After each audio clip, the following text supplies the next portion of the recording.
안녕하세요. 오늘 김지연 소설가 북토크 진행을 맡게 된 이민아 시인입니다. 인사드리겠습니다. 안녕하세요.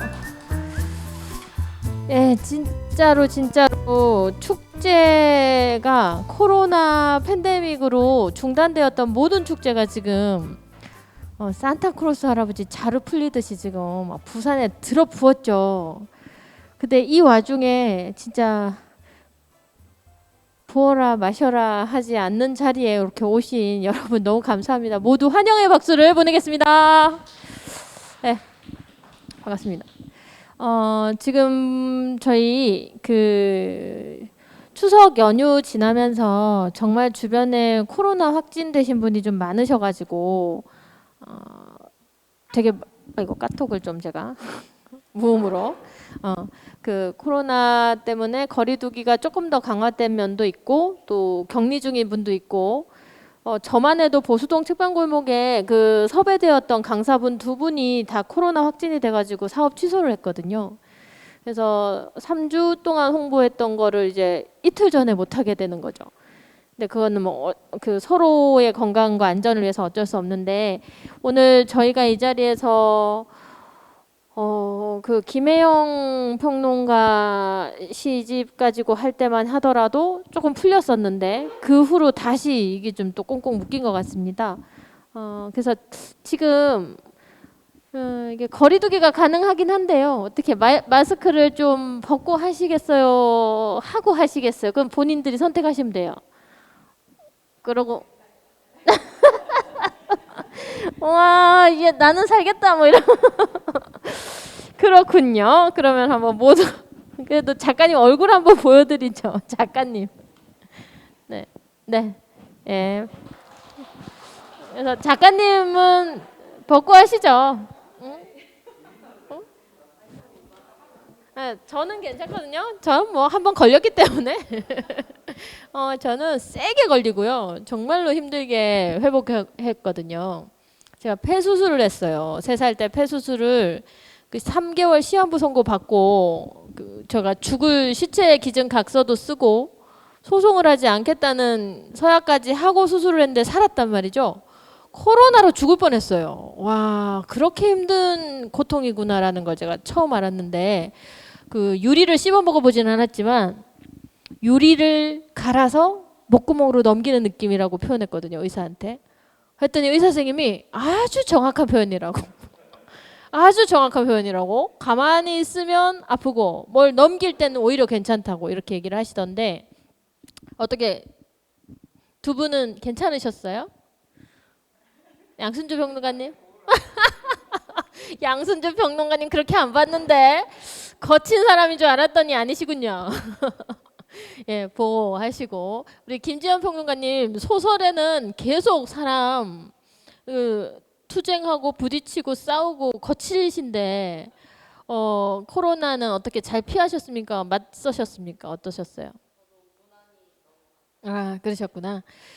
무난히 넘겼다니 다행입니다. 그러면은 요렇게 둘은 마스크를 벗고 양수주 선생님 끝까지 보호하시는 걸로 하죠 뭐. 본인은 그러시겠대요. 예, 저희 부산문화재단에서 후원하여 시민과 함께하는 문화톡톡 진행을 해오고 있습니다. 그래서 시인 소설가의 올해 최대한 근작을 내신 분 그리고 독자분들과 만남의 기회가 조금 적으셨던 분 위주로 우리 부산 지역 작가를 시민과 만나게 하는 발견의 자리 이런 취지로 지금 운영을 해오고 있습니다. 실제로 창작 활동을 오랫동안 하셨어도 창작 지원에 대한 도서 집필 출간까지 이어지지 않은 경우들이 좀 있는데 참 감사하게도 창작하시는 분들이 그 결과물을 낼 수 있도록 여러분들의 관심과 또 재단의 지원으로 책이 출간이 되었어요. 우리 김지연 작가님 이게 첫 책이시죠? 근데 또 김지연 작가님은 우리 인디 펍계에서는 독립출판물 저자로 또 이미 이름이 있으시잖아요. 그래서 첫 책인데 첫 책이 아닌 듯.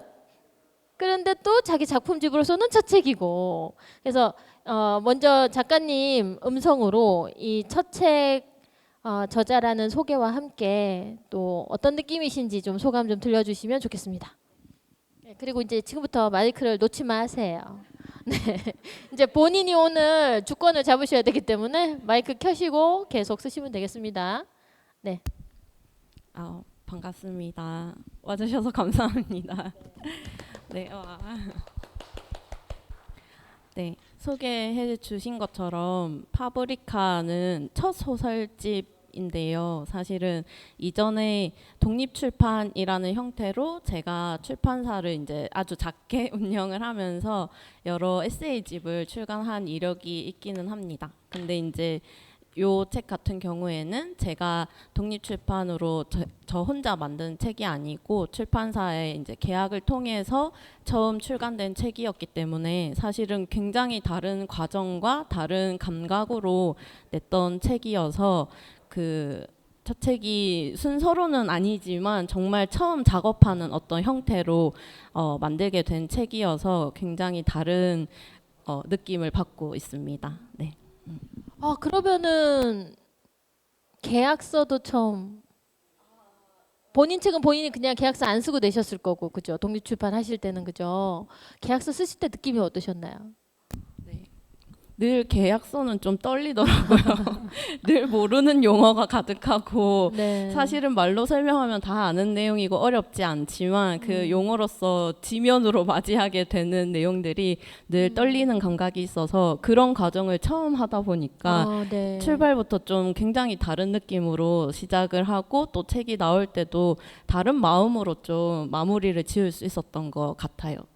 제 책이지만 함께 만든 책이다라는 느낌도 굉장히 있었던 것 같습니다. 이게 좀 독립출판 작가들 보면 내 작품, 내 글을 내 힘으로 소개해서 독자와 만날 수 있는 장을 우주를 내가 열었다 해서 뿌듯해하시기도 하는데 이게 또 나 혼자만 외로웠다 이거죠. 근데 그걸 함께 만든 책이다 이런 표현을 해주셨는데요. 함께 만든 책을 또 함께 읽어주신 양순주 평론가님 마이크 한번 잡아주실까요? 네. 이제 평론가님도 마이크 끄지 마시고. 계속 이제 잡아주시고요. 우리 오랜만에 정말 뵙기 어려운데 바쁘게 본인 역할을 하고 계시는 양순주 평론가님 먼저 독자분들 인사 한번 해주시죠. 네, 반갑습니다. 우리 평론가분들 평론 장르가 또 있으실까요? 본인의 평론하는 주요 문학 장르요. 평론이 장르이지만 내가 주로 다루는 텍스트가 되고 있는 컨텍스트가 되고 있는 장르.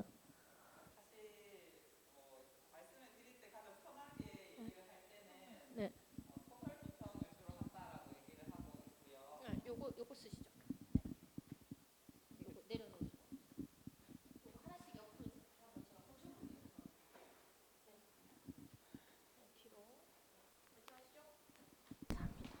제가 근데 특별히 제가 이렇게 소설 장르만 비평한다라고 말씀을 또 잘 드리지 않기도 합니다.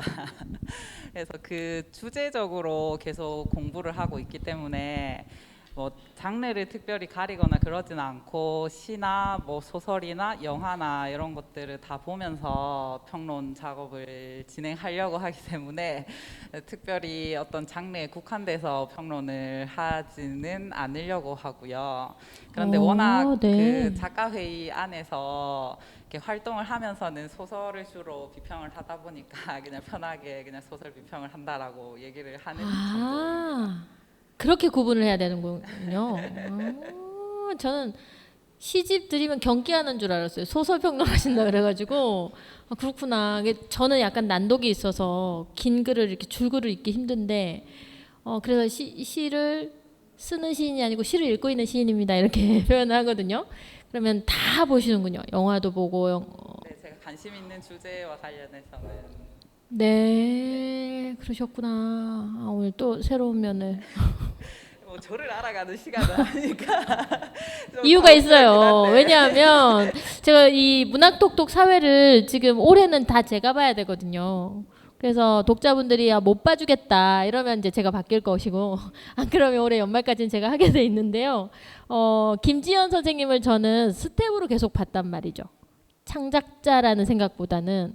근데 올해 이 생애 첫 작품집이 나왔다고 해서 아 정말 푸릇푸릇 할 줄 알고 읽었단 말이죠.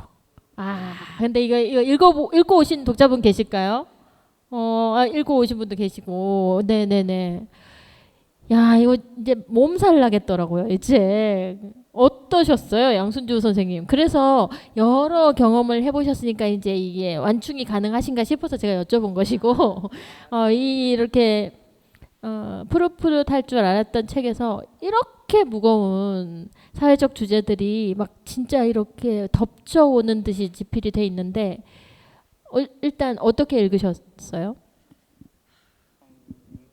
봐, 머뭇거리잖아요. 내가 그 느낌이었다니까는. 공진단 하나를 먹고도 읽었어요, 이거를.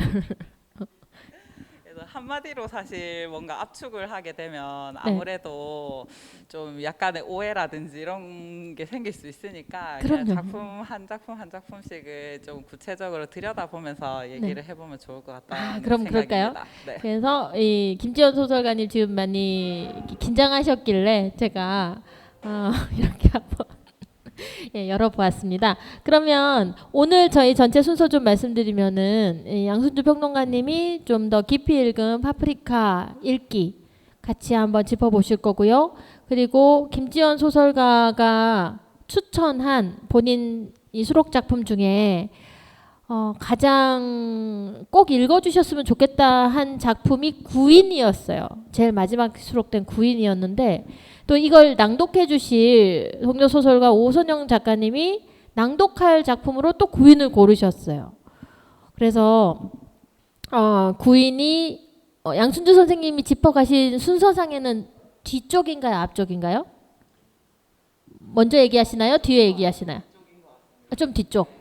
그러시구나. 그러면 낭독도 그 양춘주 선생님이 말씀하기 직전에 오선영 작가님이 구인을 좀 낭독해 주시면 독자분들 이해가 좀 더 도움이 될 것 같고, 그리고 저희 요 책을 미리 그 폴리포니 기타 듀오의 기타리스트 서승환 선생님이 좀 잔잔하고 포근한 연주를 들려주셨는데 요 파프리카 읽으시고 조금 다른 분위기의 연주를 여러분한테 들려주실 것 같아요. 그래서 양순주 선생님과 작품 얘기 조금 진행하고 서승환 선생님이 기타 연주 듣고 또 양순주 선생님 말씀과 독자 여러분의 질문한 다음 소설로 또 이어가 보도록 하겠습니다. 그러면 먼저 편안하게 양순주 선생님께서 읽으신 이야기 질문 두 분께서 해주시고 혹시 중간중간에 궁금하신 게 있으시면 여러분들께서도 손 들어주시면 마이크 드리도록 하겠습니다.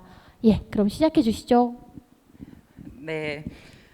작품에 대해서 얘기를 하다 보면 좀 아무래도 분위기가 무거워질 수밖에 없는 부분들이 좀 있는 것 같습니다. 제가 이제 비평을 진행하면서 이제 대학원을 다니고 연구자로 비평을 진행하는 부분들도 있지만 한편으로는 이 비평이라고 하는 개념이 일반 시민들에게도 좀 많이 가깝게 다가갈 수 있으면 좋겠다라는 생각을 많이 하고 있거든요.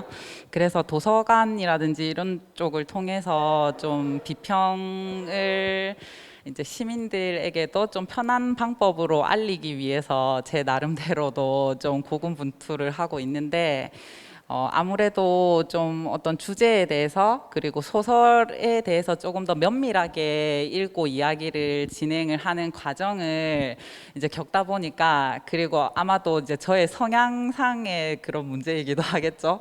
워낙 좀 진지하게 좀 얘기를 하고 이러다 보니까 좀 재미있게 좀 편하게 얘기하는 게 쉽지만은 않은 것 같습니다. 그래도 오늘 이렇게 그 김지연 작가님의 첫 번째 소설집에 대해서 같이 이야기할 수 있는 이 자리에 초대가 되어서 저도 좀 기쁜 마음으로 책을 읽고, 그리고 가능한 한 이제 제가 이 작품에 대해서 어떤 평가를 하거나 분석을 하거나 이런 면보다는 이제 작가님이 어떤 문제의식을 가지고 작품을 썼는지 이런 얘기를 조금 들어보는 형식으로 이제 저희 대담을 진행하면 좀 더 이제 독자분 독자분들이 작가의 작품을 좀 섬세하게 읽을 수 있는 계기가 되지 않을까 하는 생각이 들거든요. 그래서 그런 형태로 해서 제가 얘기를 하려고 좀 애를 써보도록 하겠습니다. 그래서 일단 이제 비평을 하다 보면 좀 자연스럽게 작품을 읽으면서 작가가 세상을 어떻게 바라보는가라고 하는 그런 문제의식에 저는 좀 주목을 많이 하게 되는 편인 것 같아요. 그래서 작가가 가지고 있는 문제의식을 저희가 일상적으로 이야기를 나눌 수 있는 시간들도 있지만 사실 그런 경우는 좀 드문 것 같고요. 쉽지가 않은 것 같고요. 작가 회의를 통해서 그런 작업들을 많이 진행하려고도 하지만 좀 어려운 부분들도 있는 것 같습니다. 그래서 실제로 일상 속에서 우리가 다이렉트로 만나서 그냥 작가로서 지금 어떤 소설들을 쓰고 있는지, 어떤 작품을 쓰고 있는지, 그리고 이 작품에 대한 아이디어가 어떻게 나왔는지 이런 얘기를 하는 것도 되게 유의미하다라고 생각을 하는데, 또 한편으로는 이 작품을 통해서 창조해낸 그 소설 속에 나오는 세계를 들여다보는 일을 통해서 오히려 작가의 문제의식이 조금 더 첨예하게 드러날 수도 있지 않을까 하는 생각이 들거든요. 그래서 저는 오늘 이 자리에서는 뭔가 이제 작품을 제가 조금 더 중심에 놓고 이 작품과 관련된 이야기들을 조금 더 깊게 나눌 수 있었으면 좋겠다 하는 마음을 가지고 있고요. 그래서 그런 의도로 하는 이제 질문들이나 궁금증들이니까 이제 제가 뭐 말이라든지 이런 것들이 조금 이렇게 다급하게 나오거나 이렇다 하더라도 이제 충분히 그런 의도 정도를 좀 생각해서 답변을 해주시고 얘기를 해주실 수 있으면 좋을 것 같다라는 말씀도 드리고 싶습니다. 그래서 우선 처음에 이제 이민아 시인이 그 코로나에 대해서도 얘기를 많이 했는데 사실 지금도 그렇고 앞으로도 그렇고 2020년대에 대해서 논의를 할 때는 코로나19가 절대 빠지지 않고 등장할 거라고 생각을 합니다. 그래서 사실 팬데믹 이후로 해서 지금 팬데믹 이후의 삶을 어떻게 꾸려나갈 것인가 하는 담론들도 많이 쏟아지고 있는 것 같고요. 그리고 그에 맞춰서 시라든지 소설들도 이제 코로나를 다루는, 그리고 코로나의 풍경을 이야기하고 있는 작품들이 점점 많아지고 있는 추세인 것 같다라는 생각이 들거든요. 그리고 이제 제가 이 작품집 속에서 봤을 때는 그 방이라고 하는 작품이 뭔가 도시를 집어삼킨 전염병에 대해서 이야기를 하고 있기 때문에 좀 이런 시대적인 현상과 연결시켜서 좀 얘기해 볼 만한 거리들이 있지 않을까 하는 생각이 듭니다. 그래서 물론 이 도시를 집어삼킨 전염병에 대한 이야기는 그 배경에 깔려 있고, 사실 이제 실질적으로 더 많이 이 소설에서 드러나고 있는 이야기는 그 충이라고 하는 인물이 이제 어떤 삶을 살아가는가 하는 이야기가 좀 많이 되고 있는 것 같은데, 그리고 이제 그 이야기 속에서 뭔가 층간소음과 같은 사회적인 문제들이 좀 많이 언급되고 있는 것 같거든요. 그래서 이제 이 방이라고 하는 소설의 키워드를 좀 꼽아 본다면은 뭐 전염병이라든지 방이라든지 층간소음 이런 이야기를 좀 주로 해볼 수 있을 것 같다라는 생각이 들었습니다. 근데 이제 제가 보니까 책 앞부분에 책의 제목이 원래는 층간소음이었는데 방으로 제목을 바꿨다라고 적어뒀더라고요. 그러니까 이제 층간소음 문제와 이제 또 방에서 살아가고 있는 인물의 이야기를 다루고 있지만, 아무래도 포커스가 달라지게 되면 작품의 주제의식이라든지 이런 게 조금씩 달라지게 되는 측면이 분명히 있을 것 같거든요. 그래서 제목을 바꾸고 또 내용을 수정했다라고 말씀을 하셨는데, 뭐 특별히 제목을 바꾼 이유가 있다면은 그것도 얘기를 해주시면 좋겠고, 이제 저는 원래 썼던 이전의 작품은 제가 읽어보지 못했기 때문에 이전 작품과 지금 작품집에 실으면서 좀 작품의 내용이 어떤 부분들이 달라졌는지, 그리고 달라지게 된 이유가 무엇인지 그런 것들을 한번 들어봤으면 좋겠습니다. 일단 제목 관련해서는 제가 제목을 정말 못 지어서 너무 직관적인 층간소음이라는 제목으로 사실 처음에 이 작품을 쓰고 발표를 했었습니다. 사실 그 구인도 마찬가지고 제목을 좀 수정하거나 또 제목이 사실은 작품을 담아내는 가장 큰 이제 대표적인 거다 보니까 제목이 선명해지면서 수정할 것이 선명해지면서 그 내용의 방향성 같은 것들도 사실 잡아진 부분들도 있기는 있는 것 같아요. 그래서 제목은 그 출간하면서 편집자님과 같이 상의를 해서 수정하는 방향으로 이제 쓰기는 했는데 사실은 방이라는 제목이 나오기까지는 그 내용적인 부분이 수정이 좀 되면서 층간소음보다는 방에 더 포커스를 맞추는 것이 맞겠다라는 의미에서 수정하게 된 제목입니다. 그 처음에 층간소음이라고 썼던 이제 첫 그 발표작 때부터 정말로 그 코로나 시대의 층간소음 문제가 굉장히 문제시되던 딱 그 무렵에 저도 비슷한 어떤 경험을 했어서 거기로부터 쓰게 된 작품이었었습니다.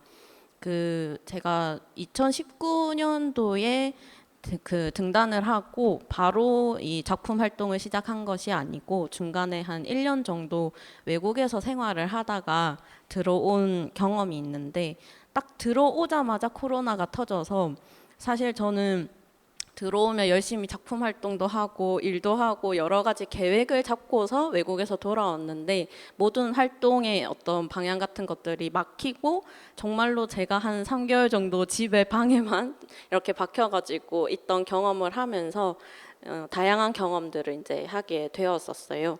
그래서 모두에게 사실 이 코로나 팬데믹이 엄청 큰 감각으로 다가왔겠지만 특히 저한테는 굉장히 큰 어떤 경험치로 좀 예민하게 감지되는 부분들이 있었고 그 속에서 정말 이 방 안에서 제가 이 주인공과 비슷한 어떤 심리 상태로 점점 변화해 가는 거를 스스로 인지하면서 이제 구상을 했던 작품입니다.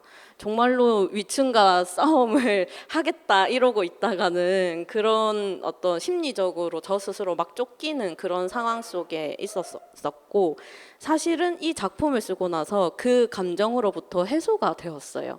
정말 이 작품에 제가 막 병적으로 변해가는 이런 예민한 감정과 그런 세상을 바라보는 부정적인 시선 같은 것들을 이 작품 안에 다 쏟아낸다는 감각으로 이 작품을 썼었고 정말로 이 작품을 마무리 짓고 나서 괜찮아졌어요. 감정이 좀 많이 해소가 되었다는 생각이 들었었고 그래서 또 새로운 어떤 경험으로 작품을 쓰게 되었던 경험이기도 했었습니다. 그래서 이제 처음에는 층간소음에 좀 초점을 맞춰서 작품을 썼었고 나중에 이제 책으로 묻기 위해서 다시 들여다보면서 이제 그 경험으로부터 시간적으로도 심리적으로도 이제 벗어난 상태에서 그 작품을 다시 보니까 이거는 층간소음이라는 그 사건보다 이 주인공이 어쩌면 이 주인공의 삶과 내면을 들여다보는 게 더 의미가 있고 그게 중요한 이야기겠다라는 생각이 들어서 이 결말이라든지 그런 전체적인 구조를 좀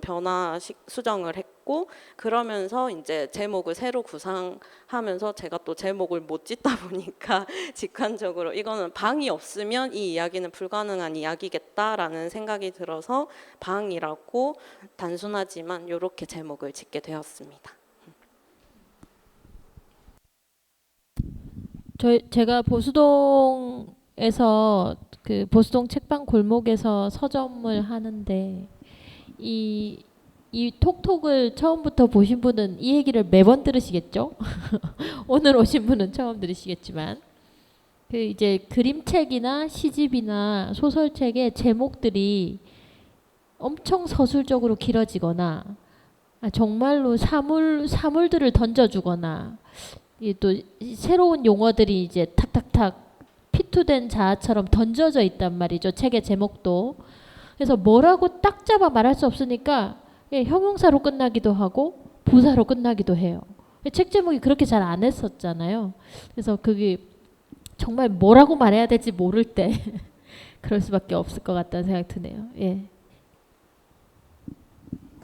그죠. 저는 방금 얘기를 들으면서 좀 생각이 들었는데 작가는 글을 쓰면서 이 소설을 이제 구상하고 쓰면서 이제 어떤 위층에 대한 아니면 층간 소음에 대한 아니면 사회에 대한 어떤 분노나 뭐 불만이나 뭐 이런 것들이 일정 부분 그런 부정적인 감정들이 일정 부분 해소가 되는 듯한 느낌이 들었다라고 말씀을 해주셨어요.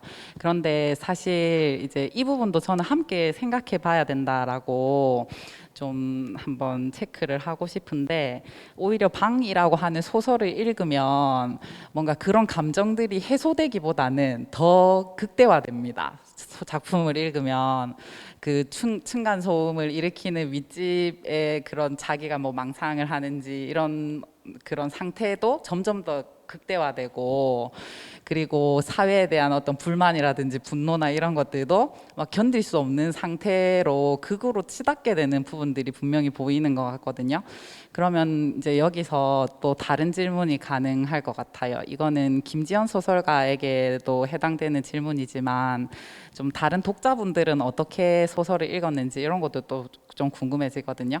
그래서 제가 이제 이런 질문을 드리는 이유는 사실 방이라고 하는 소설을 읽으면 오히려 뭔가 사회에 대해서 가지고 있는 젊은 사람들, 그리고 서술자를 포함해서 이런 인물들이 이제 가지고 있는 감정들이 훨씬 더 부정적인 방향으로 나아갈 수 있는, 저는 그 가능성이 훨씬 더 크다라고 생각을 했거든요.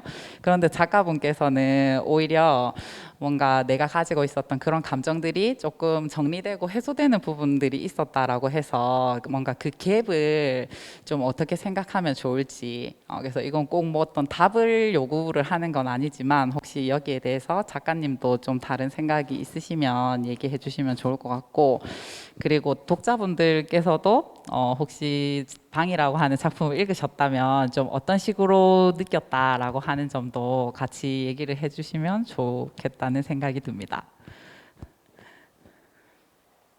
네. 사실 부정적인 이야기가 많고 그게 극으로 치달아가는 이야기 구조이기도 한 것도 사실인 것 같습니다.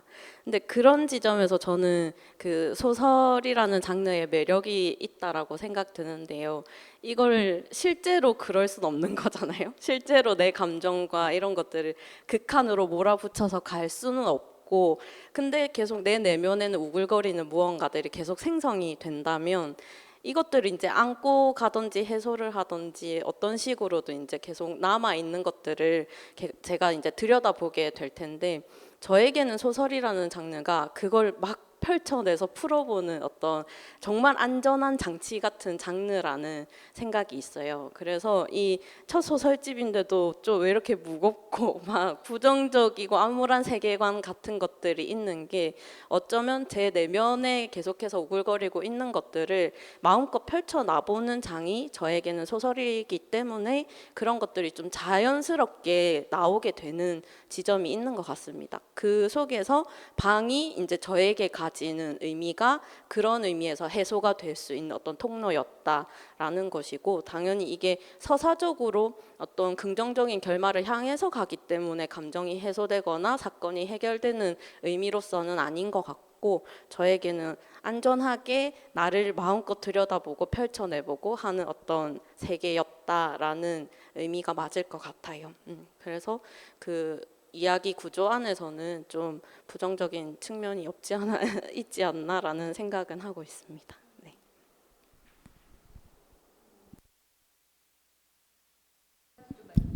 저는 그 지금 이제 10년 영도에서 살다가 이사를 나왔어요.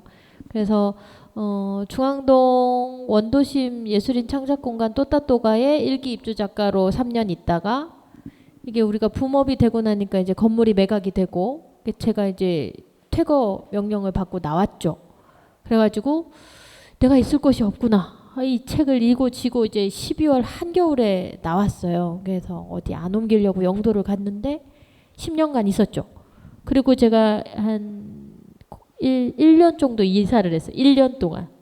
이유는 코로나 감염 예방접종 때문에 심근염 경직성 마비가 와가지고 예방접종에 얼반 죽을 뻔했어요.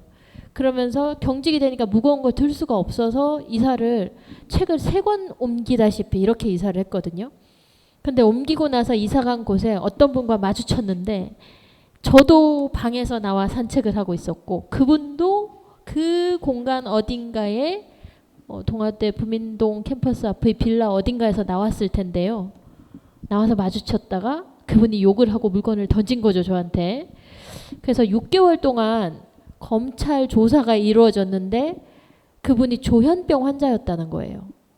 그렇지 않고 저는 고소를 해놨는데 아버지가 조현병 환자라고 선처를 바란다, 처벌 불원서를 요청하더라고요. 그 방에 제가 나가지 않았더라면 그분을 만날 수 없었을 것이고 그분도 그냥 약 먹고 자기 방에 있었더라면 저를 만나지 않았을 텐데 오히려 방이 더 안전할 수도 있겠다. 전 좀 이 책 읽으면서 그런 마음이 좀 들었어요. 취준생이나 코로나 격리해야 되는데 가장 안전한 곳은 음압병동이 아니고 집이 방이었겠다는 생각? 또 집 안에서도 자기 가족들끼리도 격리를 방에서 했지 않습니까? 그런 면에서 이 김지연 소설가의 방이 참 다층적이다는 생각 저도 했어요. 깜빡도 잠깐 이렇게 하면 금세 다른 얘기로 넘어갈 것 같아서 다시 작품의 얘기로 돌아와서 좀 얘기를 더 진행을 해보자면 뭔가 그 제가 읽으면서 일단은 좀 방이라고 하는 작품과 누수라고 하는 작품을 저는 좀 같이 놓고 얘기를 했으면 좋겠다라는 생각을 했거든요. 그래서 뒤쪽에 그 뒷이야기 편집자님과 같이 적어둔 대담에서는 이제 앞쪽에 배치되어 있는 흰 콩떡과 누수라고 하는 작품을 연결시켜 두고 또 뒤쪽에 배치되어 있는 이 방이라고 하는 작품과 구인이라고 하는 작품을 한 쌍으로 묶어뒀던데 저는 그것보다 이 방과 누수라고 하는 작품을 좀 같이 놓고 보면 뭔가 작품의 결도 조금 더 따라가고 또 작가의 그런 인식을 좀 확인할 수 있겠다 하는 생각이 조금 더 들었거든요. 그래서 덧붙여서 조금 더 얘기를 해보자면 그 방에 나오는 인물인 충이는 사실 계약직 으로 일을 하고 있었고 그리고 그 계약직 일자리가 계약이 만료되면서 일자리를 잃고 그 집으로 방으로 돌아오게 됩니다. 그래서 이제 그런 의미에서 방이 가지고 있는 어떤 상징성을 생각을 해볼 수가 있을 것 같고 그리고 집으로 돌아오게 되었다라고 하는 건 결국에 가족의 품으로 돌아오게 되었다라고 하는 점이기 때문에 이 소설집 내에서 가장 핵심적인 키워드라고 얘기할 수 있는 가족과도 좀 연결되는 부분들이 있을 것 같다라는 생각이 들었거든요. 그런데 이제 한편으로 이 누수라고 하는 작품의 서술자는 엄마의 그늘에서 벗어나서 결혼을 통해서 새 가정을 꾸리게 되지만 그리고 새 가정을 꿈꾸게 되지만 이 누수 현상으로 인해서 그 새롭게 리모델링한 집이 파헤쳐지는 상황 속에 놓이게 됩니다.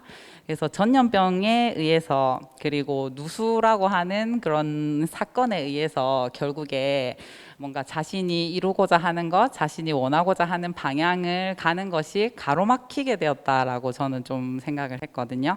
그래서 그런 점에서 이거는 이제 작가님께 직접적으로 여쭤볼 수 있는 질문일 것 같은데 작가님이 뭔가 시대를 진단하고 그리고 세대에 대해서 좀 생각하는 방식을 저는 좀 들어보았으면 좋겠다 하는 생각이 들었습니다. 그래서 조금만 보충을 해서 얘기를 하자면 사실 저는 세대론이라고 하는 그러한 논의를 별로 옹호하거나 좋아하지는 않는데 사실 이제 김지연 소설가의 작품 속에 나오는 인물들은 대부분이 20, 30대들이기 때문에 어떤 청년들의 이야기, 청년들의 삶을 다루었다라고 얘기를 할 수밖에 없을 것 같아요. 그래서 그렇게 본다면 결국에 어떤 시대적인 부침 속에서 그리고 어떤 폭압적인 어떤 상황 속에서 이 청년들이 뭔가를 할 수 없는, 행동할 수 없는 그런 무력한 상태, 무기력한 상태라고 하는 것이 또 소설 속에서도 잘 반영되어 있다라는 생각이 들었거든요.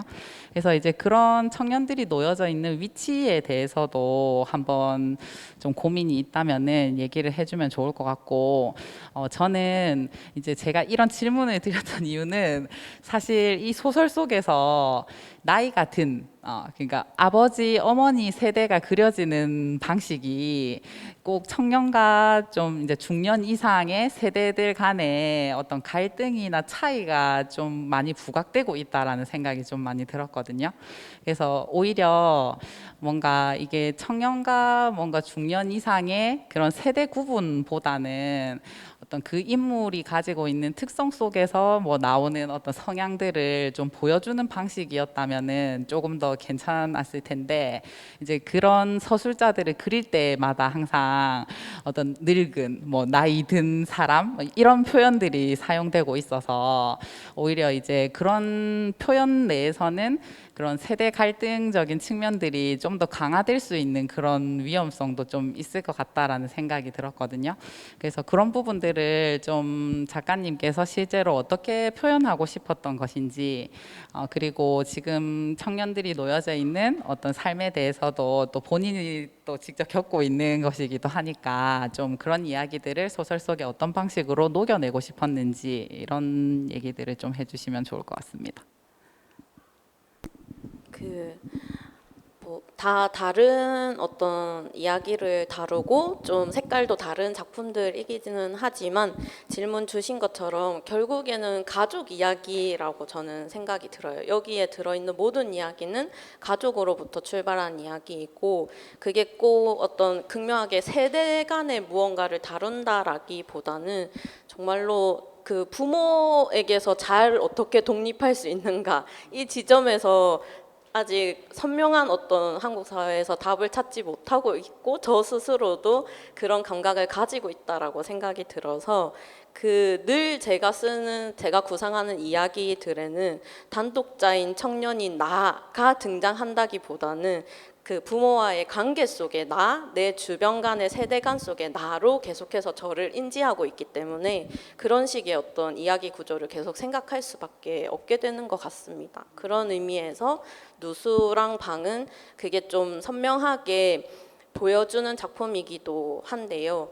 사실은 그 가족 간의 세대 간 속의 가족 간 속에서 자식으로서의 나라는 위치를 두었을 때 굉장히 양가적인 의미를 저는 갖는다는 느낌이 들더라고요. 구인에서는 뭐 부모님과의 관계 설정이 선명하게 드러나진 않지만, 저는 구인을 상상할 때도 그 사회 속에서 힘들어하는 그 주인공이 아직까지 엄마의 보호 아래 있는 인물이라는 저는 그 생각을 하면서 계속 썼거든요. 그런 것처럼 그 부모 간의 관계, 세대 간의 관계가 여길 너무나 벗어나고 싶어하고 독립자가 되고 싶어하지만 아직 이 보호가 또 필요한 존재이기도 하다라는 또 되게 다른 의미를 동시에 갖고 있는 게 이 지금 세대 간의 관계가 아닌가라는 생각이 들었고, 그래서 이 방에서의 주인공의 이야기가 결국에는 저는 이 친구가 미칠 수 있는 거는, 이렇게 극한으로 감정이 치달을 수 있는 거는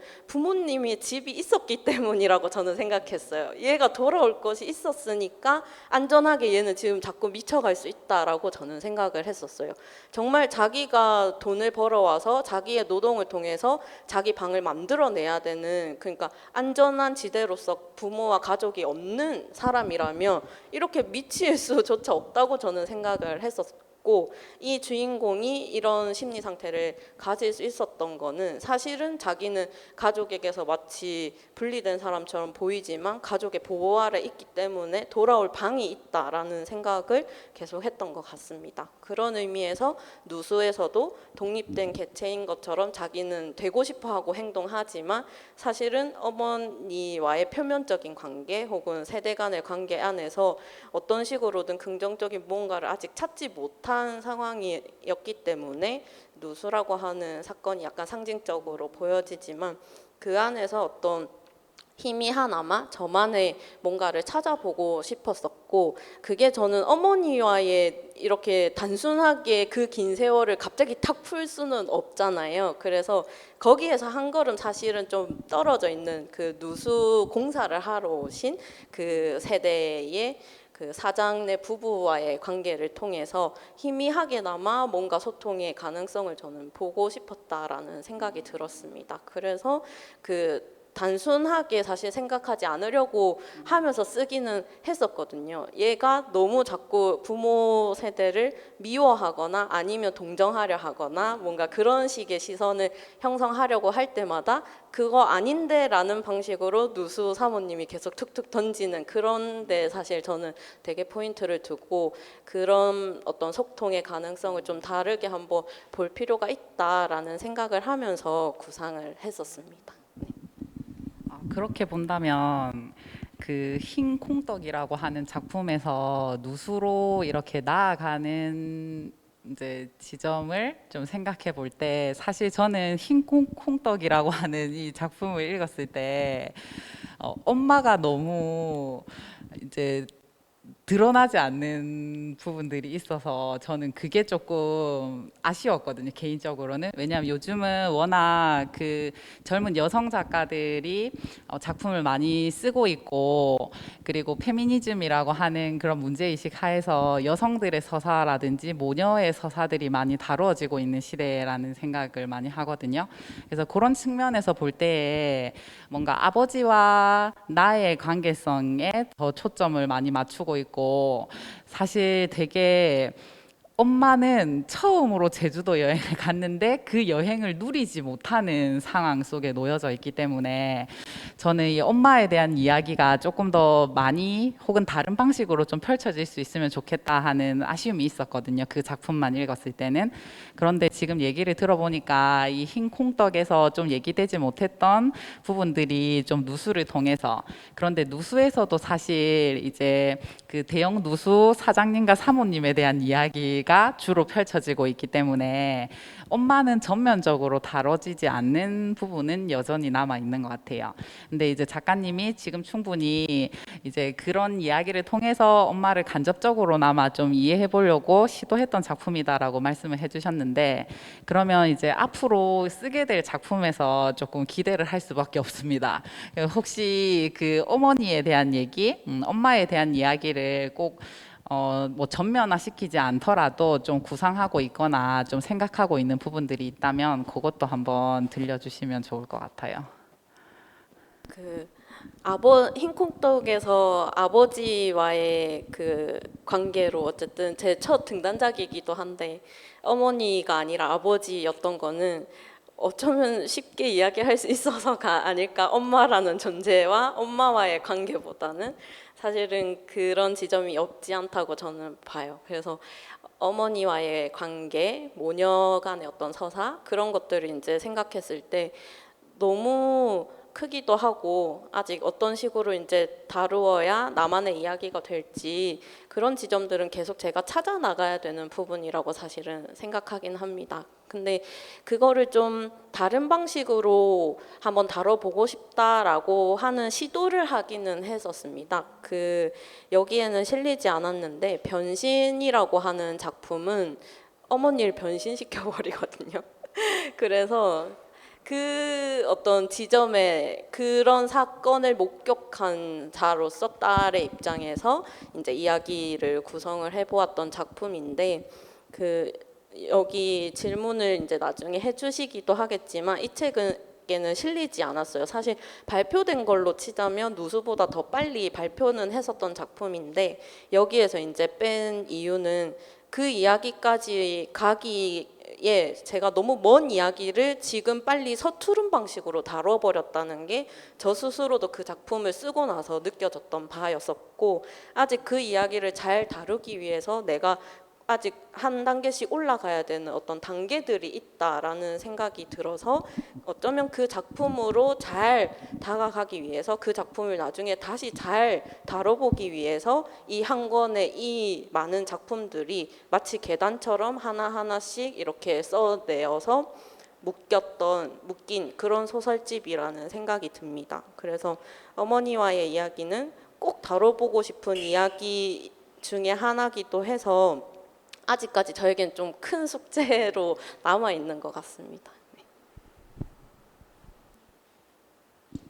그러면 그런 작품들을 기대를 해보는 것으로 하고요. 그래서 사실 저는 그 변신이라고 하는 작품에 대해서 뒤쪽에서 언급이 있어서 이제 읽어보기는 했는데, 이제 변신이라고 하는 작품을 이 작품집에 같이 넣어도 크게 주제적으로 무리가 없었을 것 같다라는 생각을 했거든요. 근데 좀 이 작품이 빠지게 된 이유도 아마 그 작가의 말에서도 얘기를 한 것처럼 그 변신이라고 하는 주제에 관심을 가지고 있다라고 했기 때문에 이제 그 주제와 관련해서 또 어떤 소설집을 기획을 하고 있겠구나라는 추측을 하기는 했습니다. 근데 이제 또 한편으로 지금도 이렇게 얘기를 들으면서도 생각을 해보니까 오히려 변신이라고 하는 작품도 첫 번째 소설집에 같이 넣고 또 이제 좀 다른 형태의 작품들을 구상해서 실었어도 좀 크게 문제적이지 않았을 것 같다라는 생각이 들어서 저는 조금 아쉬운 부분이 있는 것 같습니다. 그래서 일단은 이 정도 얘기를 하고 그 구인에 대해서 얘기를 하기 전에 이 낭송을 듣기로 했으니까 낭송을 한번 듣고 얘기를 네. 하면 좋을 것 같습니다. 그러면은 잠시만요. 저희 작품 앞에 지금 두 편 얘기 나왔는데 우리 서승환 선생님께서 그 연주를 먼저 하시고 그 작품 관련해서 이제 읽으셨으니까 그러면 먼저 기타 연주 들으면 좋을 것 같고요. 그 다음에 이어서 우리 오선영 선생님이 구인 부분을 읽으면 어떨까 싶은데 지금 준비되실까요? 네. 그러면은 서승환 선생님 연주 먼저 듣도록 하겠습니다.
먼저 오선영 조사관님 인사 한번 부탁드립니다.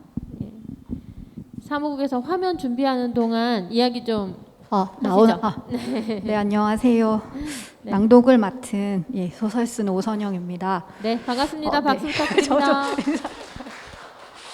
그 첫 소설집이시잖아요. 아까 첫 소설책 아닌 것 같은, 그러니까 첫 책 아닌 것 같은 첫 책. 근데 하지만 첫 소설집이라고 하셨는데 그 제일 떨리고 기대되는 게 첫 책이지 않을까라는 생각을 해봤거든요. 그러니까 첫 책이 나오기까지의 그 과정이 떨리고 좀 약간 무섭기도 했던 것 같고요. 저도 생각을 해봤을 때. 하지만 또 제일 애쓰는 마음도 많았던 시기이지 않을까라는 생각이 들어서 일단 축하드린다는 말씀을 드리고요. 저는 제가 맡은 부분은 이제 구인이라는 소설인데 이 소설은 보시면 알겠지만 다른 소설들은 발표하셨던 소설들을 이 책으로 이제 묶으셨습니다. 근데 이 소설 같은 경우에는 이제 미발표 원고를 책으로 넣으셔서 제가 사석에서 김지연 소설가한테 왜 이 소설을 넣었느냐, 아까 이야기에도 나온 것처럼 변신이라고 작품이 있었는데 이게 저희가 관례적으로 소설집을 낼 때는 이미 문예지에 발표했던 소설들을 정리해서 이제 묶는 것들이 이제 일련의 그런 과정들인데 발표한 소설이 없는 것도 아닌데 이 소설을 다른데 발표할 수 있을 건데 이 가지고 있던 그 자료를 이렇게 꺼낸 거잖아요. 이제 그게 작가한테는 좀 아쉽기도 하고 조금 용기가 필요한 일이지 않을까 싶어서 이제 여쭤봤더니 아까 이야기 나온 것처럼 작품집 전체에 대한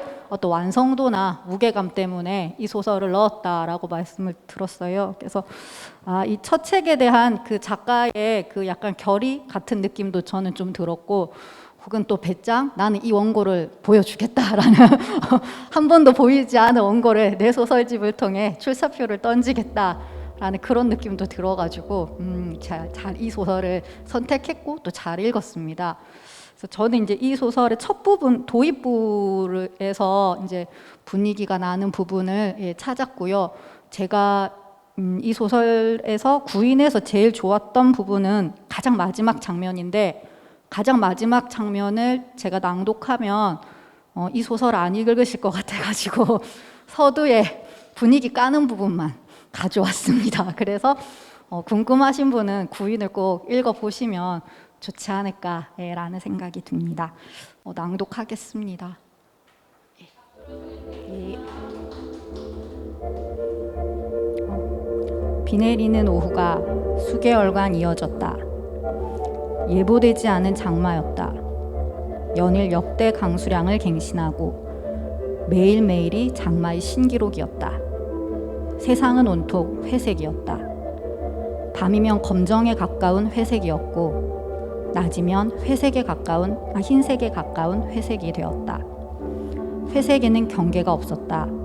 시작과 끝이 없는 빛에서 어둠의 통로 속에서 끝나지 않는 하루하루를 보냈다. 멈추지 않는 빗소리가 세상의 경계를 지워버렸다. 이명처럼 실내에서도 빗소리가 들렸다. 멈추지 않는 비를 맞으며 피는 짙은 밤의 거리로 나와 뿌연 밤에 청소를 마쳤다. 끝없는 회색 거리를 걸으며 늘 팽팽하던 삶이 물렁해져 가고 있다고 생각했다.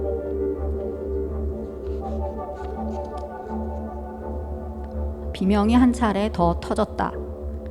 피는 발끝에서부터 오도도 살갗이 오그라드는 것을 느꼈다. 살 파먹는 벌레 같은 땀방울들이 몸의 온 구멍마다 흘러나오는 것 같았다. 와씨, 저게 뭐야? 남자아이 2명이 바닥에 달라붙은 물체에 다가갔다. 나뭇가지를 든 손으로 물체를 쿡쿡 찔렀다.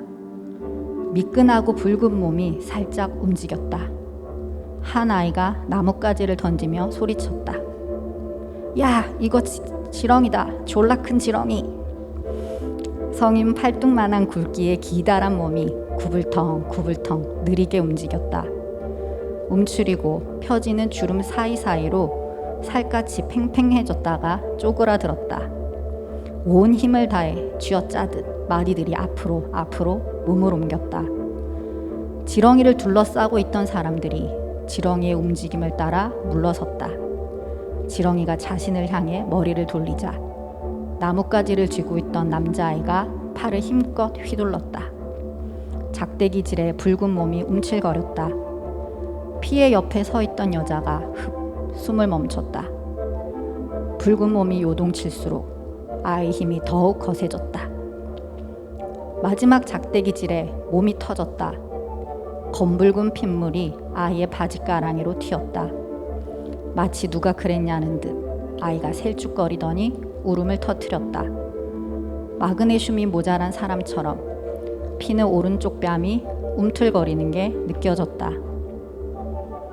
피는 뺨에 난 붉은 점을 처음 발견한 날을 기억하고 있다. 화장실에서 손을 씻다가 문득 거울을 보았고 거기서 콩알만한 붉은 것을 발견했다. 여드름인 줄 알고 엄지손톱으로 꾹 짰다. 손톱 자국만 선명하게 남고 붉은 반점은 그대로 있었다. 그때 어깨 쪽지를 스치고 지나가던 불길한 느낌이 여전히 생생했다. 그 대수롭지 않던 아침 이후 자신의 삶이 어떻게 달라졌는지 가끔 파노라마처럼 지나갔다. 시선은 불시에 날아왔다. 처음엔 아무렇지 않게 지나가던 녀석들도 씨의 노골적인 반응 이후 피를 가만두지 않았다. 저 새끼 얼굴에 페퍼로니 붙이고 다니냐? 씨는 꼭 그랬다. 피에게 직접 말하지 않고 옆 사람에게 다른 녀석들의 동조를 얻어내는 방식으로 괴롭혔다. 씨와 한반이 된 이후 교실은 늘 깊은 심해 같았다. 교실 안에서는 숨을 쉬기가 힘들었고 귀가 먹먹했다. 그러다 불현듯 가슴을 옥죄는 목소리가 귀에 박히면 목이 막히고 등줄기에 땀이 맺혔다. 피는 아무 반응하지 않았다. 씨 역시 물리적인 폭력을 가하지 않았다. 하지만 늘 목소리가 따라다녔다. 길을 가다 누군가 잠시 쳐다보기만 해도 피는 목소리가 들렸다. 피의 존재 자체를 혐오하는 얼굴 없는 목소리가. 까지입니다.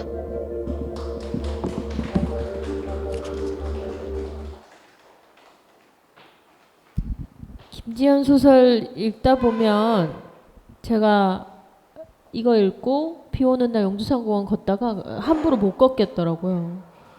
정말 조심조심 걷게 되고 관찰하면서 걷게 되고 건널목에 서 있어도 주변 사람 얼굴도 보게 되고 아 이게 정말 이 매 순간 어떻게 이렇게 시선을 다 꽂아 놓지? 그리고 여기에 나온 가족 구성원들의 행동, 말투, 습관 야 이거 다 기억해서 쓰면 소설가들 되게 머릿속에 문장이 막 들어있겠구나 이런 생각을 했거든요. 근데 오선영 선생님이 그렇게 또 읽으시니 와 참 이 소설가들 그러니까요. 네. 이 책을 읽기로 해놓고 음악을 그 원래 우리 문학톡톡은 시민들에게 낭독의 즐거움도 드리려고 작가들이 읽으시는데 음악을 본인이 고르시거든요. 너무 힘들어하시더라고요. 책도 무거운데 음악을 어떻게 골라야 되나. 그래가지고 이 서승환 이 기타리스트 서승환 선생님한테도 책을 드렸는데 아 이렇게 이제 그래서 오늘 여러분이 들으신 음악은 정말 서정적이나 이 음악 영화 킬링필드에 들어간 노래인 건 아시죠?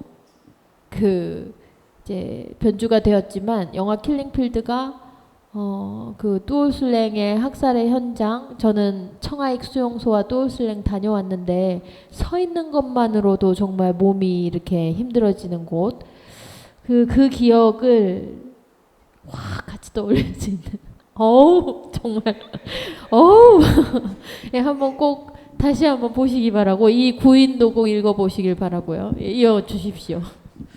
뭔가 소설가 또 이민아 시인의 경험과 또 오선영 쌤이 선택해준 그런 음악까지 같이 생각을 하니까 아 뭔가 좀 더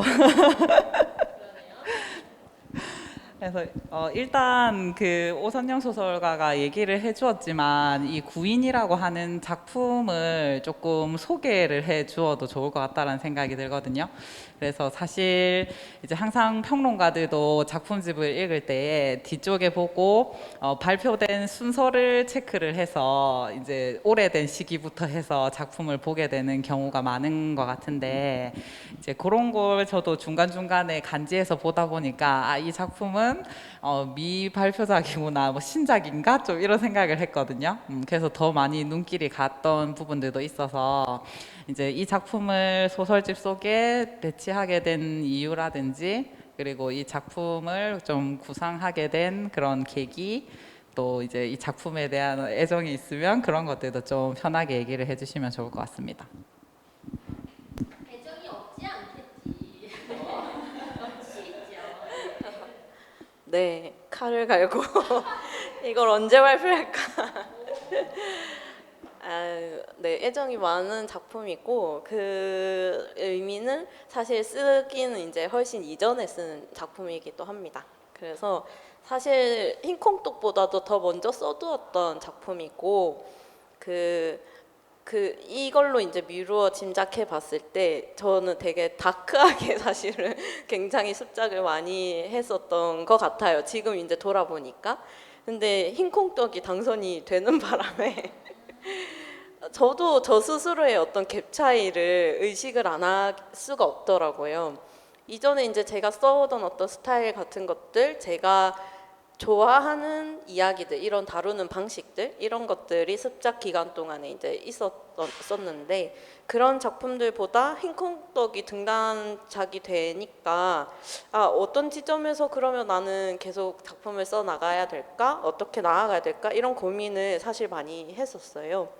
그래서 사실은 흰콩떡에서부터 출발해서 그러면 진짜 내가 하고 싶은 세계로 천천히 가보자라는 어떤 돌파구, 저만의 어떤 방법을 찾아서 흰콩떡 이후에 누수 뭐 이렇게 차근차근 이런 식으로 저는 좀 밟아 나가고 있다라는 생각이 듭니다. 그래서 이 첫 소설집에는 제가 정말 저 스스로 애정하는 이야기인 이 이야기는 꼭 싣고 싶다라는 생각이 들었었고, 그래서 사실 또 배치를 고민도 많이 하긴 했었습니다. 흰콩떡이나 누수 같은 느낌의 작품들이 같이 들어가야 되는데 구인이 어울릴까? 뭐 어떻게 이 소설집을 그러면 읽히게 될까? 이런 지점을 사실 또 고민을 많이 하기도 했었는데요.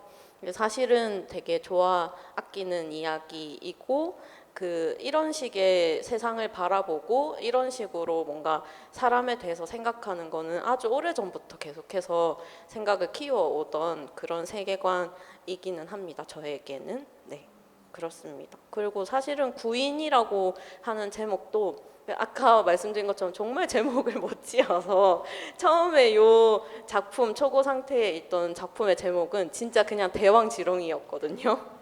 그래서 정말 편집장님이 그 제목은 절대 안 된다라는 강력한 권고사항을 적극적으로 수용해서 그러면 요거 제목을 어떻게 해야 될까? 결국엔 제목을 고민하다 보니까 또 이야기들도 조금씩 수정을 하게 되고, 전체적으로 얼개를 조금 많이 손을 보았는데요. 서사 자체도 좀 변하기도 했는데 초고에서 변하지 않은 유일한 거는 마지막 부분은, 마지막 장면은 정말 토시도 안 건드리고 그대로 실었어요. 그래서 수정을 할 때도 이 작품을 다시 읽을 때도 결국에는 이 마지막 장면을 향해서 가는 이야기다라는 생각을 가지고서 제목도 새로 고민하고 이야기도 고치고 그렇게 작업을 했었습니다. 좋습니다. 제가 사실 구인에 대해서 얘기를 하면서 제일 궁금했던 지점 중에 하나가 작가가 지향하는 세계관이 어떤 건가 하는 질문이었거든요. 그래서 사실 지금 과정들을 말씀을 해주셨는데 저는 조금 그래서 더 아쉬운 측면들도 있는 것 같아요. 물론 이 구인이라고 하는 작품을 이제 기반으로 해서 앞으로 쓰게 될 소설들에 더 많은 관심을 가질 수도 있겠지만, 저는 이 작품 으로부터 이제 출발하는 이제 그런 측면을 좀 생각해 본다면, 그리고 작가가 이제 자신의 세계관을 첫 소설집에서 잘 드러낸다라고 하는 그런 부분들을 좀 생각해 보면, 뭐 꼭 등단작이 아니었다 하더라도 김지연 소설가가 쓰고 싶은 작품을 더 많이 쓰는 방향으로 나아갔었다면 어땠을까 하는 생각이 또 들기도 하거든요. 그래서 사실 낭송을 할 때도 읽어줬지만 경계가 점점 무화되는 그런 세계가 좀 그려지고 있는 것 같아요. 이 소설에서는 장마나 비가 계속해서 내리고 거기다가 지렁이까지 계속 등장을 하면서 뭔가 축축하게 젖어 있는 그런, 또 어둡고 막 이런 암울한 이런 세계들이 그려지고 있는 것 같은데, 이제 그런 세계 속에서 저는 앞서서 계속해서 이제 얘기를 하고 고민했던 상황이 또한, 뭔가 인물들이 보여주는 그런 부정적인 어떤 감정들이 저는 이 소설에서는 신체로도 전이돼서 완전 전면적으로 드러난다라고 생각을 했거든요. 그래서 특히나 주인공 P에게서 보여지는 뺨에 있는 피고름이 지금 이제 계속해서 나오고 있는 흉에서 뭔가 젊은 세대들이 느끼는 그런 감정들이 신체로도 완전히 이렇게 붙어버리게 되었고, 이제 그런 측면에서 어떤 이 세계나 사회와 어떤 거리감을 둘 수 없는 상황들을 좀 잘 보여준다라는 생각을 좀 많이 했어요. 그래서 오히려 그 누수라고 하는 작품에서는 엄마와의 거리감을 유지하기 위해서 일부러 부산에 내려와서 살지만 엄마 집과 가까운 집에 살지 않는다라고 하는 그런 거리감을 원하는 화자가 드러나고 있었고, 이제 그런 측면에서 사실 이제 끊임없이 서술자들이 원하는 바라는 상태라고 하는 건 거리감을 일정 정도 유지하는 이런 요소들이라고 생각을 했는데, 거리감을 유지할 수 없는 상황이 끊임없이 오게 되면서 그 주인공의 삶이 계속해서 엉클어지거나 흐트러지는 그런 상황들이 많이 묘사되고 있다라고 생각을 했거든요. 그래서 이제 그런 부분들을 보면서 뭔가 신체로도 그것이 전이되고, 그리고 하다 이제 도시의 경계나 이런 것들이 다 사라져 버리게 되고, 또 인간과 뭔가 다른 사물과 뭐 다른 동물과 이런 것들의 경계도 뭔가 사라지는, 뭔가 지렁이 인간이 되어 버리는 그런 과정들을 보여주는 것 같아서, 저는 이 소설을 읽으면서 뭔가 작가가 지향하는 바가 좀 이 소설에서 제일 명확하게 좀 드러난다라고 생각을 했어요. 그런데 방금 전에 얘기를 듣고 좀 오히려 등단작이 이 작품이 안 됐어도 그 전부터 써왔던 작품이라면은 그런 세계관을 계속해서 썼었어도 좋지 않았을까. 굳이 어떤 단계를 밟지 않더라도 이제 이런 류의 이야기들이 조금 더 많이 읽힐 수 있는 부분들도 있었을 것 같다라는 생각이 들거든요. 그래서 조금 그 아까 세대론 너무나 전 유형적이다 이렇게 얘기하신 거에서 좀 폭넓게 하시는군요. 이렇게 좀 이해해도 되나요? 네네, 그렇게 이해해도 될 것 같습니다. 그래서 저는 일단 그 이 구인이라고 하는 소설에 대해서 얘기를 할 때 좀 그 이중성이라든지 아니면 모순이라든지 이런 측면이 계속 반복되고 있다라는 생각을 좀 많이 했어요. 그 도시의 경계나 시작과 끝이나 이런 경계는 점점 사라지고 있는데, 사실 소설 속에 나오는 이야기들을 보면은 어떤 부분에서는 경계가 계속 뚜렷해지는 측면들도 있거든요. 그래서 인간과 지렁이와의 경계가 사라져 버리는 상태인 것 같지만, 끊임없이 나보다 조금 더 못하고 보이지 않는 존재들에 대한 차별과 혐오의 시선은 점점 강화되고 있는 것 같아서, 저는 그런 뒤얽힘이나 복합적인 요소들이 되게 재밌게 읽혀졌었거든요. 그래서 이제 이런 소설을 그러면 앞으로는 계속 뭔가 지금 쓰고 있는 건지 아니면 쓴 작품들도 여러 편이 있는지 좀 그런 얘기도 한번 들어보고 싶습니다.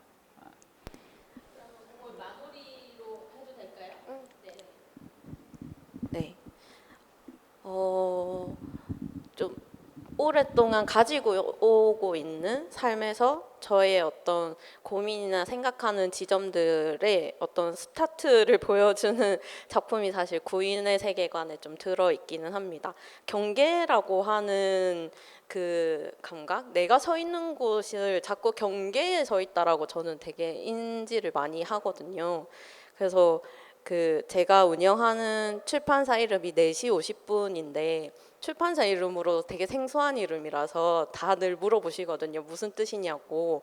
새벽 4시 50분이 정말로 제가 생각하는 극명한 경계의 시간이라는 감각이 있었고, 정말 아침도 아니고 밤도 아닌 시간이거든요. 밤은 깜깜한데 10분만 있으면 5시라 5시는 아침이라고 느껴지는데 되게 경계에 있는 시간이었고, 글을 쓰다 보면 4시 50분이 자주 된단 말이죠. 그러면 늘 고민해요. 늘 매일 그렇게 쓴다라는 건 아니고 그런 시간을 만나면 잘까? 일찍 시작할까? 늘 고민을 하는데, 그 경계라는 감각이 늘 저의 삶에 있었던 것 같아요. 여러 가지 어떤 요소들이 있었겠지만 뭐 한 번도 직장 생활을 해보지 않고 계속 프리랜서로 살아오고 있다든지 여러 가지로 세상을 좀 경계에 서서 들여다보게 되는 경험치들이 많이 있었었고 뭐 대안학교 이런 공간에서 일을 하기도 했고 그러면서 그런 삶과 그런 이야기들에 계속해서 관심을 두게 되었었습니다. 그래서 그런 자리, 그런 곳에 서서 살아가고 있는 사람들로서 어떤 하나의 이야기를 펼쳐내 보인 게 구인이었고요.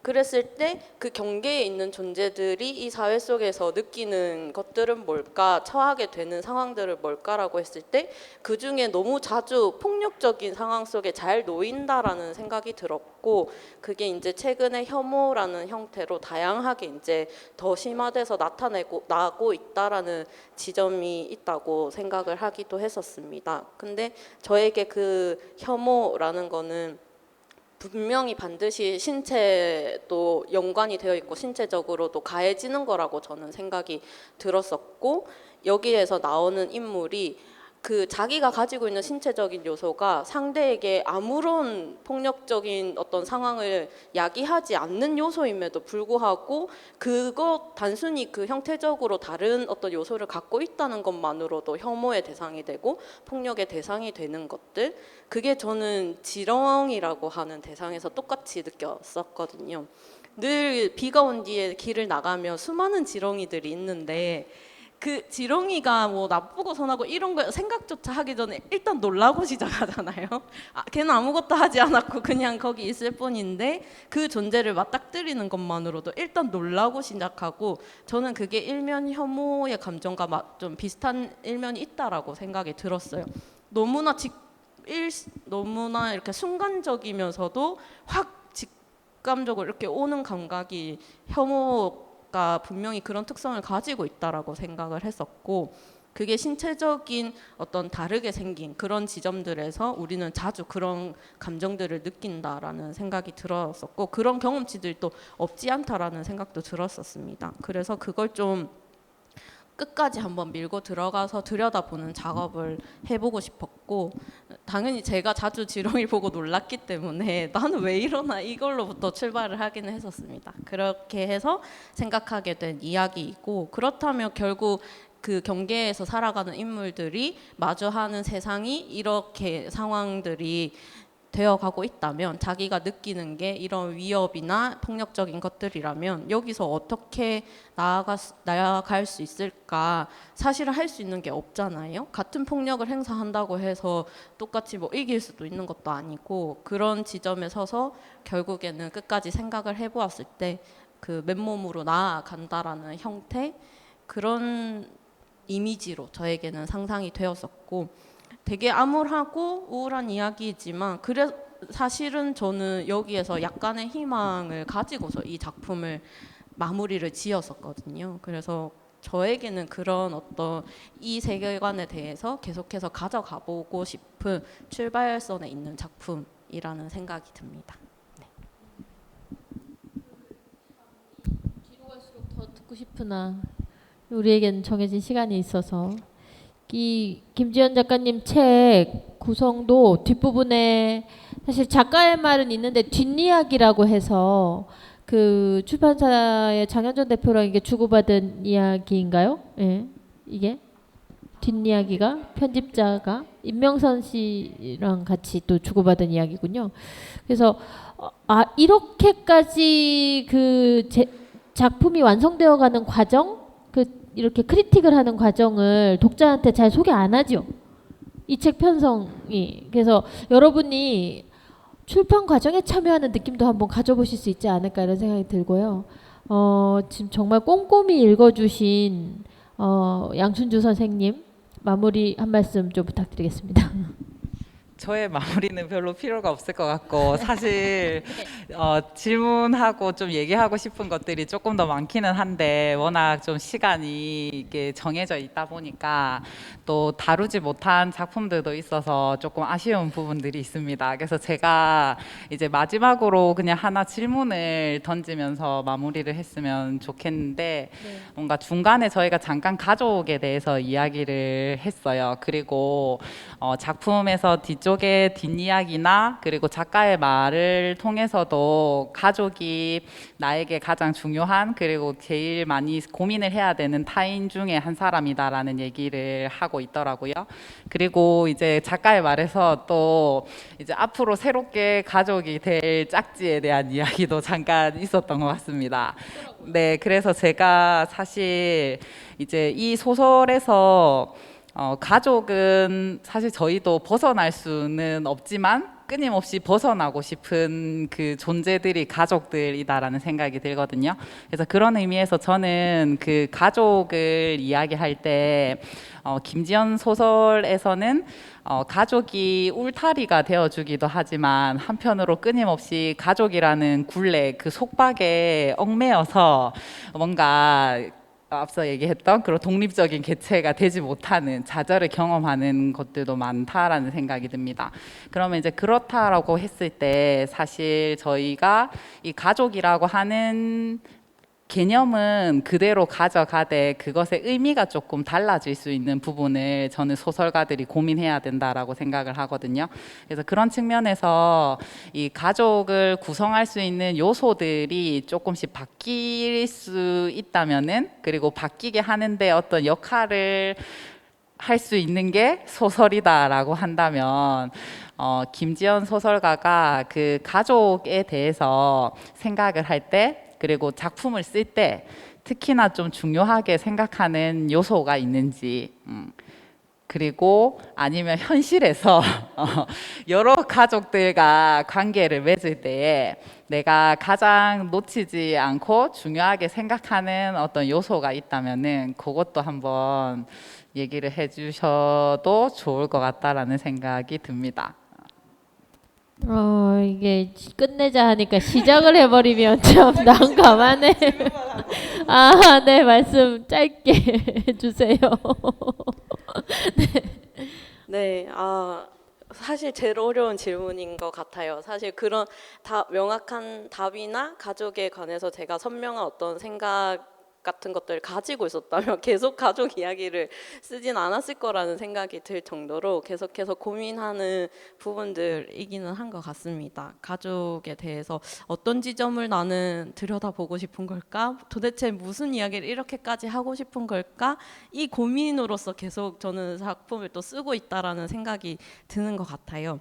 최근에 이제 약간 드는 생각은 그 뒤에 해주신 질문과 연관하여서 새로운 가족들이 생겼거든요. 그러니까 원가족이라고 우리가 부르는 어릴 때부터 같이 자라온 자녀와 부모 사이의 가족이 아닌 그 이제 관계를 새롭게 맺게 되는 다른 가족에서 같이 이제 넘어오거나 연결되는 그런 가족 구성원들이 생기면서 저희 가족의 형태랑 분위기가 굉장히 달라지더라고요. 그래서 최근에 느끼는 감각은 원가족이라고 하는 형태도 새로운 관계 맺음을 통해서 달라질 수 있구나, 변화할 수 있구나 라고 하는 지점을 요즘에 좀 새롭게 보고 있게 되는 것 같습니다. 그래서 이 새로운 관계들이 앞으로의 이야기 속에서 관계들을 만들 때 저에게 또 다른 어떤 변화를 줄 것 같다라는 생각을 요즘에 제일 많이 하고 있습니다. 우리 오늘 이 전체 프로그램 진행하는 중간에 독자들께서는 읽으신 분도 있고 이제 읽어보시고자 하는 분도 계실 텐데 이게 지금 들으면서 이게 스포일러가 될 수도 있지만 어땠으면 좋겠다 하는 마음이 좀 있으신 분도 있고 또 내가 읽은 것처럼 읽었구나라는 동질감도 느끼셨을 텐데 이 질문은 꼭 해야 되겠다 하시는 분이 계시면 마지막으로 한 번의 기회를 드리려고 하는데 혹시 있으실까요? 한 분? 네, 그러면 한 분 질문 듣고 저희 오늘 전체 마치도록 하겠습니다. 저는 읽다가 특히 흰 콩떡에서 그 콩떡이 의미하는 것이 무엇인가 생각이 들었거든요. 제가 전에 읽어봤던 정여선 작가님의 부끄럼들에 보면 침 넘기기가 있어요. 그래서 아버지가 밤늦게 왔는데 딸내미가 부끄러운 게 일부러 잘하는 척 하는 거나 여기서 보면 아버지 생일상도 안 차려주고 아버지가 무삭도 집 나가버리고 이런 거 보면 가정이라는 것의 의미가 마치 콩떡을 의미한 것이 아닌가.